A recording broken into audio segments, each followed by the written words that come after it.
Atong simbahon ang Ginoo ug ato siyang awitan sa malipayon gayud nga mga pag-awit tungod kay iya kitang panon, iya kitang katawhan, ang atong kinabuhi ug ang atong kusog gikan kaniya.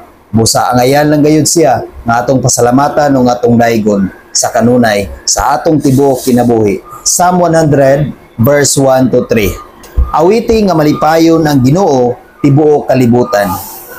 Simbaha ang Ginoo uban ang kalipay ug panuol kamo niya uban sa malipayong mga awit. Ilha ang Dios nga Ginoo, siya ang nagbuhat kanato ug kita iyaha. Kita iyang katawhan ug iya kitang panon.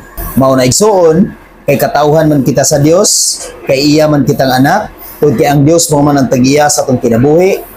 Atong awitan ang Dios sa malipayon gayud, sa kinasingkasing gayud nga mga pag-awit igsuon, aron ang Dios mahimuot kanato. Ug atong simbahon ang Ginoo igsuon sa malipayon nga mga pagsimba. Dili kita mo simba nga nag-uol, dili kita mo simba tungod kay naa kitay intensyon, tungod kay naa kitay mga prayer, tungod kay naa kitay tinguha, naa kitay mga pangandoy nga gusto nga maabot sa atong kinabuhi, kung dili atong simbahon ang Ginoo sa malipayon nga pagsimba. Tungod kay ang atong kinabuhi alang lang gayud kaniya. Dili kita mosimba nga adunay interes sa atong pagkatawhanon ini nga kalibutan. Kung dili mosimba kita sa Dios nga malipayon og kinasingkasing gayud. O sa kanunay, muduol kita sa Dios nga mapaubsanon og matinud-anon ngadto kaniya.